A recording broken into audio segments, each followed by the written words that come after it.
എൻ്റെ പ്രിയപ്പെട്ടവരെ, കാലഘട്ടം വളരെ മോശമാണ്. അപ്പോൾ നിങ്ങൾ ഇപ്പോൾ എല്ലാം മോശമാണോ പറയാതെ? ഇപ്പം കണ്ടില്ല, ഈ അടുത്ത് നമ്മളിപ്പോൾ വിവാഹമൊക്കെ നടക്കുമ്പോൾ ഗാനമേളയെക്കുറിച്ച് പറയുന്നു. ഈ അടുത്ത് ഞാനൊരു ഉസ്താദന്മാരുടെ ഒരു പാട്ട് കേട്ടു. അല്ലാഹു കാത്തിരിക്കുമാറാകട്ടെ.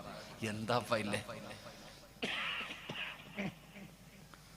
എടോ, തെറ്റാര് ചെയ്താലും തെറ്റാ. അല്ലാഹു കാത്തിരിക്കുമാറാകട്ടെ. ഈ അടുത്ത് എൻ്റെ അടുത്ത് പറഞ്ഞു, ഉസ്താദ് നിങ്ങളൊക്കെ വലിയ വഴുത് പറയണം, നിങ്ങൾ കാണുന്നില്ല, ഇതെന്താ കാണിക്കണേ?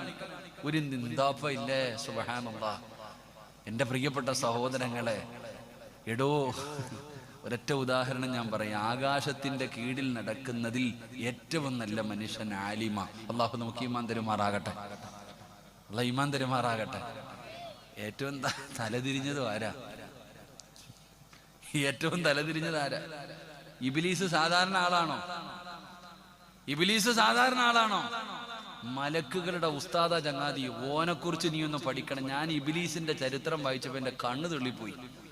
അവൻ നിങ്ങൾ ഉദ്ദേശിക്കണ ആളൊന്നുമല്ല. എത്ര കൊല്ലം കിതാബെടുത്ത ഉസ്താദാന്നറിയോ? അള്ളാഹു നമ്മളെ കാത്തിരക്ഷിക്കുമാറാകട്ടെ. ഒരിക്കൽ ജിബ്രീൽ അലൈഹിസ്സലാം നിന്ന് കരയുന്നുണ്ട് നരകത്തിന്. കഅബാലയത്തിന്റെ കില്ല പിടിച്ചിട്ട്, രാത്രി കഅബയുടെ കില്ല പിടിച്ചിട്ട് കരയുന്ന ജിബ്രീൽ. ആരല്ല ഈ കരയണേ? നബിങ്ങൾ നോക്കുമ്പോൾ നല്ല പരിചയമുള്ള ഒരാൾ ചെന്ന് നോക്കി. ആരാ കരയണേ? ജിബ്രീൽ അലൈഹിസ്സലാം. നബിതങ്ങൾ ചോദിച്ചു, നീ എന്തിനാ കരയണേ? നരകത്തെ പേടിച്ചിട്ട് കരയാ നബിയെ. അതിന് നീ പാവമൊന്നും ചെയ്യുന്നില്ലല്ലോ. നീ ഇപ്പൊ നരകത്തെ ഓർത്തിട്ട് കരയേണ്ട കാര്യമൊന്നുമില്ല. നീയല്ലേ എല്ലാ പ്രവാചകന്മാർക്കും വഹിയായിട്ട് വരുന്നേ. നീ എന്തിനാ കരയണേ? അപ്പോഴാ ജിബ്രീൽ പറയണേ, ഞങ്ങളുടെ ഉസ്താദായിരുന്ന ശൈത്താൻ, അവൻ വരെ തലതിരിഞ്ഞു പോയില്ലേ, പിന്നില്ലേ നമ്മൾ. അള്ളാഹു കാത്തിരക്ഷിക്കുമാറാകട്ടെ. എടോ, വീട് കുറ്റിയടിക്കാനും വീടിന് കല്ലിടാനും ഷോപ്പ് ഉദ്ഘാടനം ചെയ്യാനും വഴുതുദ്ഘാടനം ചെയ്യാനും ആരാ വരുന്നേ? ഉസ്താദന്മാരല്ലേ വരുന്നേ? ഉസ്താദന്മാരല്ലേ താത്താമാരെ വരുന്നേ? അതിന് മാത്രമല്ല, നരകത്തെ കത്തിക്കാൻ ഉദ്ഘാടനം ചെയ്യുന്നതും ഉസ്താദിന്റെ ശരീരം വെച്ചിട്ടാ. അള്ളാഹു കാത്തിരക്ഷിക്കുമാറാകട്ടെ.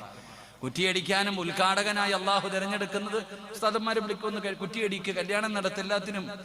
അതുപോലെ നരകം കത്തിക്കുന്നതും ആലിമിന്റെ ശരീരം വെച്ചിട്ടാ. അള്ളാഹു ഞങ്ങളെയൊക്കെ കാത്തിരക്ഷിക്കുമാറാകട്ടെ.